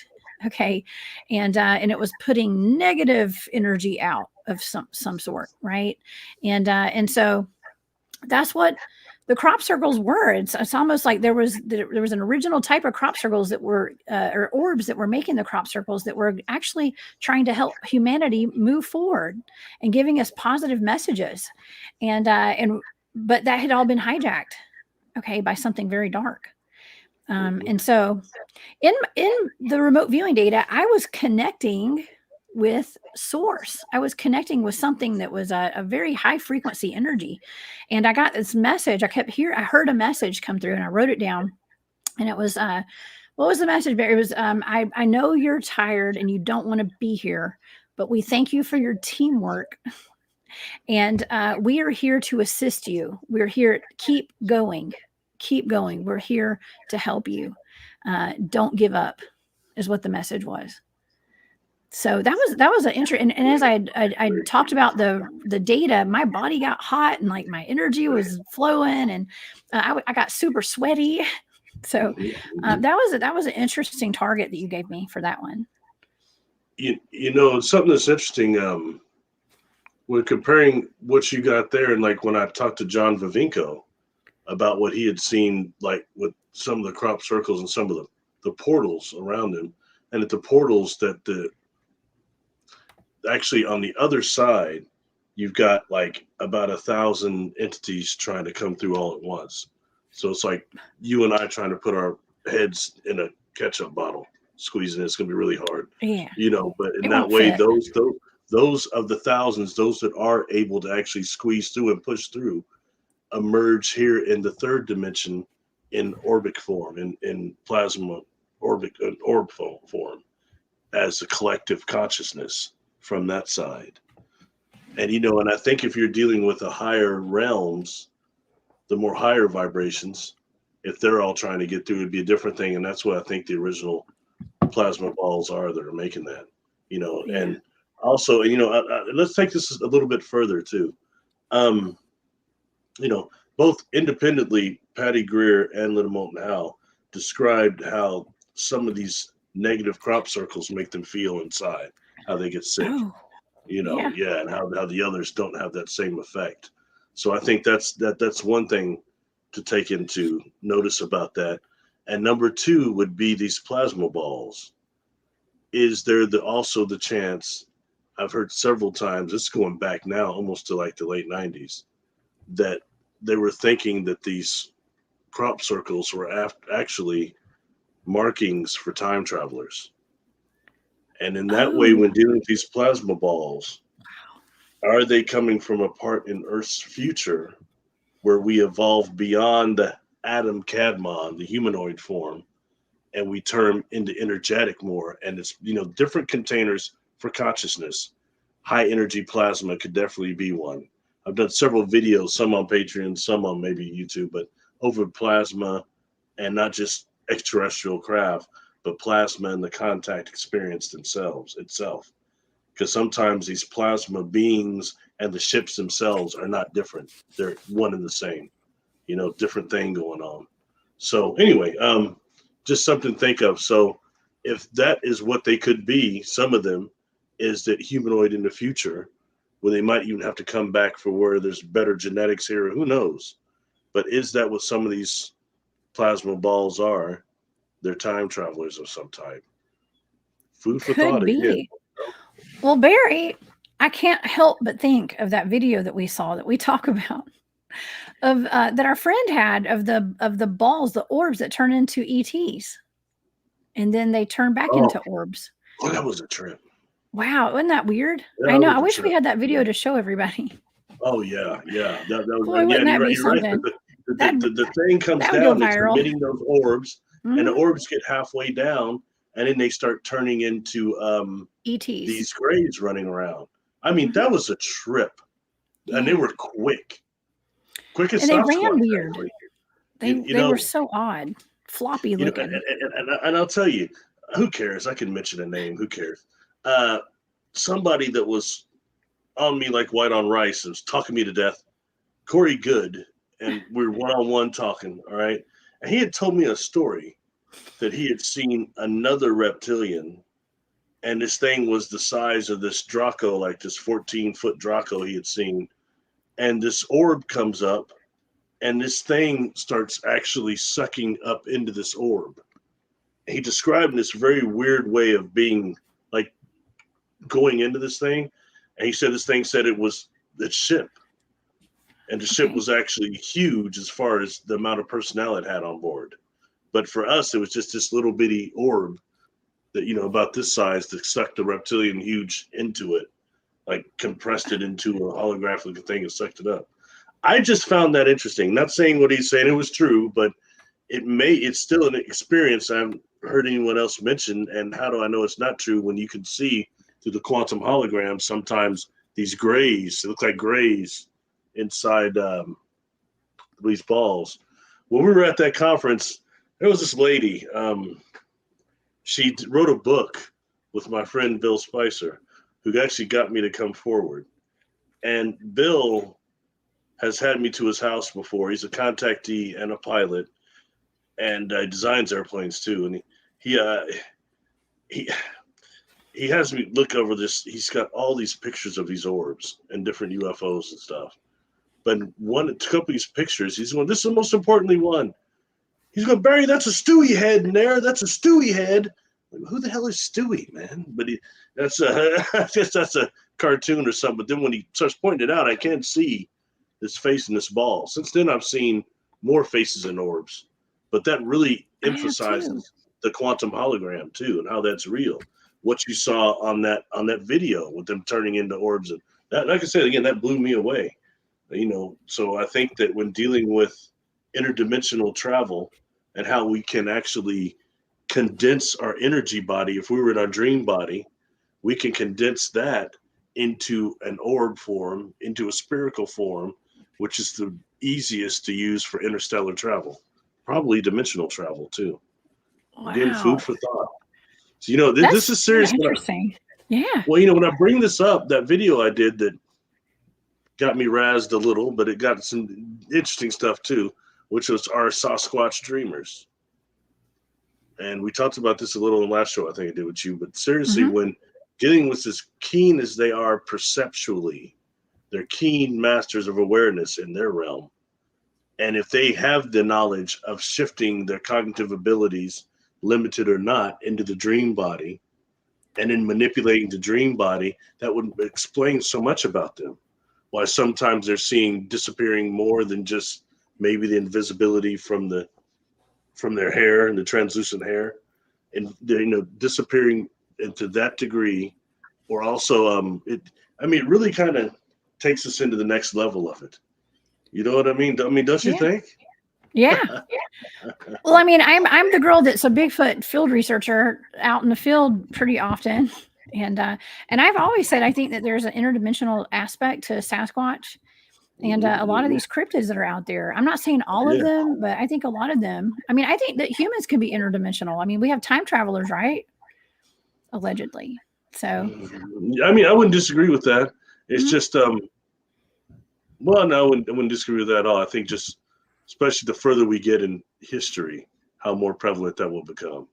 But as I say, the dream body, it doesn't conform to any of the physical laws of this body. One of them being gravity, one of them being shape, another one being these. And when you see what some of these Sasquatches seem to have this metaphysical ability, why? Is that the ones that have the ability for the dreaming? The same way Carlos Castaneda described it. We got to think about where this stuff really came from, where the Toltecs really learned all this stuff. Because right now, even if you have the ninja masters of invisibility dealing with the eyes themselves and all the other things they use for invisibility, sorry, they ain't got jack on Sasquatch. Those cats are something totally different. Yeah. There is some sort of cloaking ability, in my opinion, with Sasquatch. It's almost like the Predator, that movie, The Predator. It's almost like you can see like an outline of an invisible kind of body, but also, we also have cloaking technology, like humans have that, those blankets you can put over you. It's very similar to that. That's kind of what it looks like. Metamaterials out there. Yeah, metamaterials. And, I believe it was, I don't want to misquote because I know I'll get egged, but I think it was Scott Carpenter. It was one of the first people that did the analyzing of those Sasquatch hairs. And he was the one that found some of them translucent with some almost seemed like light green tinge. And that would show how some of them would turn to look like the Predator. The pictures that on my YouTube channel, I've got a couple of things at that Ascetti Ranch. The last year I was there in 2019. Sasquatch Confirmations is the name of it. But I took pictures around that thing, and you can see something looking at me, and I couldn't detect it, until somebody showed, hey, this isn't pareidolia, but it looks like that. You can see it somewhat translucent with the foliage. Genius. I think it's great. I've seen that. I've seen stuff like that before. Yeah, really absolutely. Great. You know what? I'm gonna go back. We're gonna rewind just a little bit and get back to the cursed land, because Sovereign Cosmic Wildman had a great point. And honestly, this was some of the stuff that was in my remote viewing data of this property that I was asked to remote view. This property, I didn't know what was going on in this property, and I was like picking up on a plethora of cryptids. I said plethora. Okay, I know. So a lot of stuff was going on. Now, some mediums that looked into it saw the same stuff that I did, but they also included skinwalkers in the cave where I'm going this week. Okay. Now, the first stuff that I was seeing was an underground facility, and this house is in Tennessee in the mountains. And yeah, a lot of these places, like national parks, for instance. Let's go to national parks. Okay, a lot of national parks have not only missing persons clusters. If you read the David Paulides Missing 411 series, there's a lot of cryptid activity at these parks. And I've done research at many parks, okay, all over the South. And I can tell you there's a lot of high strangeness at a lot of these parks with UFO activity, Bigfoots, Dogman, all that stuff. But I also believe there are underground facilities there because a lot of these parks are in the mountains, especially North Georgia mountains, for instance, where I do some research. I do believe there are bases in those mountains. And there's a Dogman out in Joe Bald Rec area that I looked into for DA Roberts. That was guarding an underground facility. So they do have these cryptids are guarding these facilities, I do believe. Can I prove it? No. Do I believe it? Yes. I think so. It's just a thought. You remember what they said about what they used to say about Solomon's mines, right? On Solomon's Island. You've mentioned that before. Tell me what that is. They said very large Sasquatch used to guard the entrances to the inner earth there and whatever treasures there or whatever. There's a special type of Sasquatch that was described as being the guardians of that. Very interesting, when he said that, it made me kind of think of that for some reason. So. Okay, let's think about. And I've heard about dogmen. Actually, yeah, chiming in on that again. I have heard about dogmen guarding dumbs. Yeah, deep underground military bases. Yeah. For several times I've heard that, or dogmen-like creatures. Chimeras and cryptids, something like that. So it's very interesting. Now, also, you got to think also about like why were these big patches of land picked to be national parks too? Did somebody know something? I mean, some people say was Roosevelt was the one who decided to make a lot of our land into national parks, right, to preserve the land. Some say that he knew there were Sasquatch out there and he was protecting the Sasquatch and stuff. So maybe there's something more to it. Maybe it's a lot of this land is cursed. Maybe there's places where they can do rituals. Maybe our government's involved. I don't know. I'm just putting it out there. I'm not saying I'm right, but I've heard stories, so. I wouldn't doubt it. I know. This world is not what we think it is, but that was a great point, Sovereign Cosmic Wildman. Thank you for that. It actually brought us back into talking about cursed land again. So thank you. Yeah, man. Yeah, we have a lot to unpack for this trip that I'm going on and this investigation. It is to Farrah's house. My friend Farrah, she's my new friend, y'all, and she's got an amazing podcast. It's called The Conversation Cabin podcast. Y'all check her out. She's got all sorts of great videos of this cave that we're going to be looking into. And what's really interesting, Barry, is that when we first started the show tonight, you were talking about an area that looked like something about apartments and duplexes, and it had cryptids in it. Do you remember what you were talking about? I take a minute to think about that because I made a connection. I can't remember exactly what you were talking about, but because I was so blown away that you said that. Because Farrah said that when she walks into this haunted cave where there could be skinwalkers and rakes and all this kind of stuff, that it looked, she said that it's so scary because she walks in and it looks like duplexes and apartments as she walks in, and there's little crevices and places for things to hide all in it, up high and to the side and everything. So she said it was pretty terrifying. She can't even get more than a few feet inside the cave anytime she walks in it. Sounds like one of the inorganic worlds. Yeah, to a certain degree. No, I don't remember that exactly as much as I talked about the Okay. manifesting through the caves, the Sasquatch, but wow, no, I don't I was know, trying to man. remember what the context was. Is where you brought that up because I wrote it down. I was like, oh, we got to talk about that. But it's been almost 2 hours since we talked about that, so I don't remember now. This has been a fun episode. Everybody's always complaining my show is not long enough, so it's fun to have 2 hours to kind of double it up, and maybe we can look into doing longer shows and stuff in the future. But I kind of like doing an hour because it leaves everybody hanging on the edge of their seats. Well, how did the chat stay up? Is it still high? Yeah. Oh, the chat's still going strong. We got a ton of people in here tonight. Yes, absolutely. That's cool. Yeah, we have a ton of people. I'm still way behind. Dog man. Oh, thank you. I'll throw something out when it comes to haunted lands a little bit, and it's just sometimes I use other things for reference. One of the shows that I do like, and I mentioned the guy earlier, Steve DeSalvo, but it's the Dead Files. And I don't know how much of that is staged versus how much isn't. They came to my hometown twice, and the way where they investigated was actually an active place. It was real.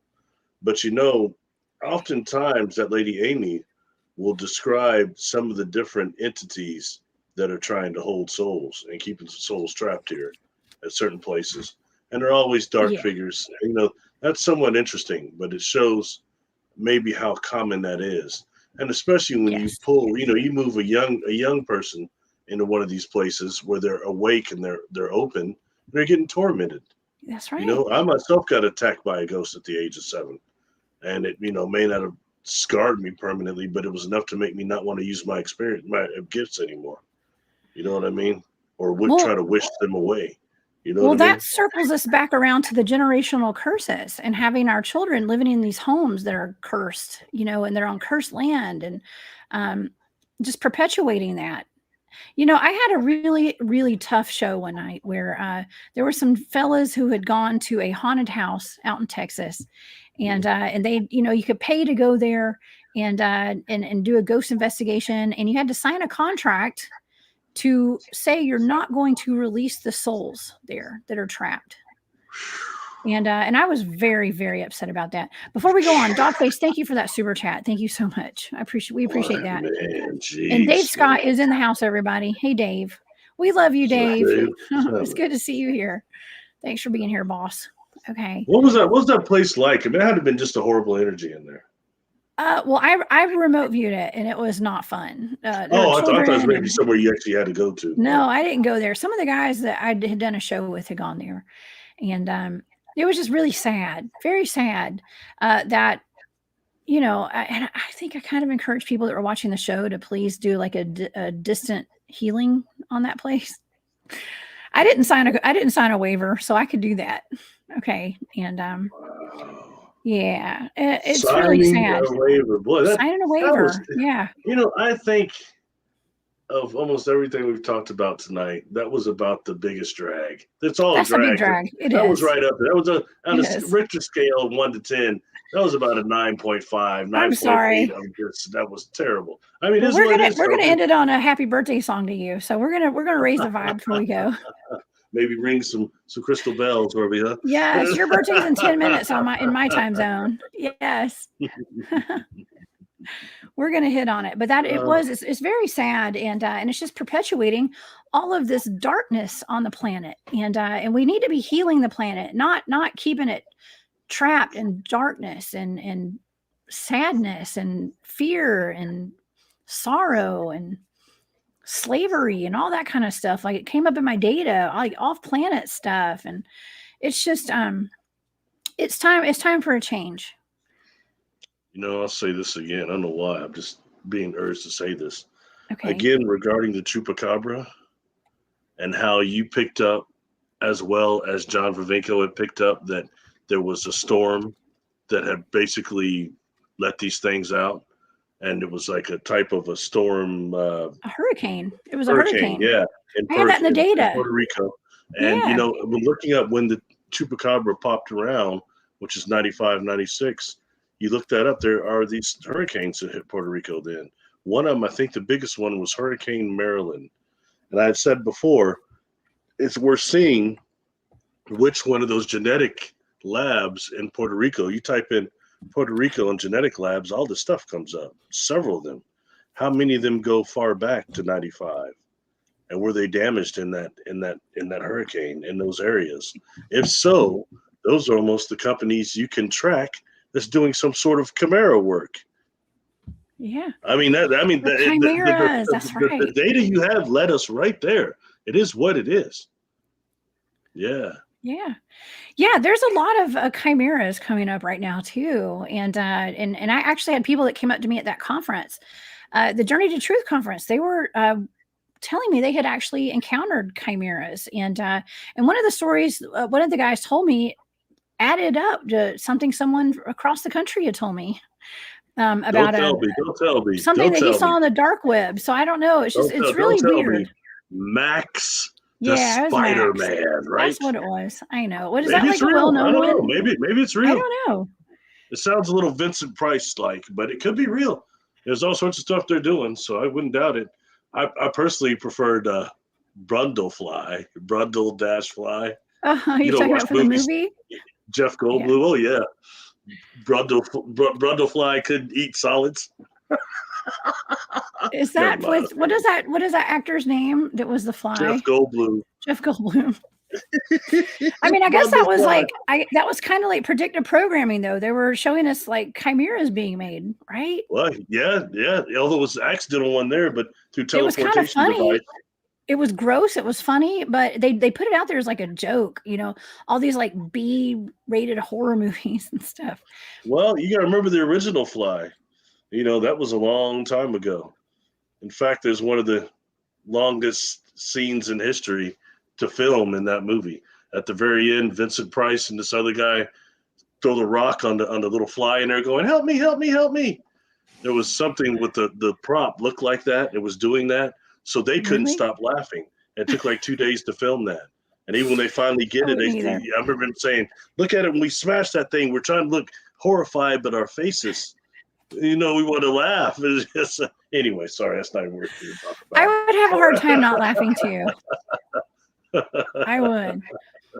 Well, see, now these days we have the CGI stuff, like we were mentioning about the one in Dubai. That video I have on my Instagram right now of the whales. It's like CGI, big gigantic whales like floating through the air, and they look real. And one actually splashes up out of a water fountain.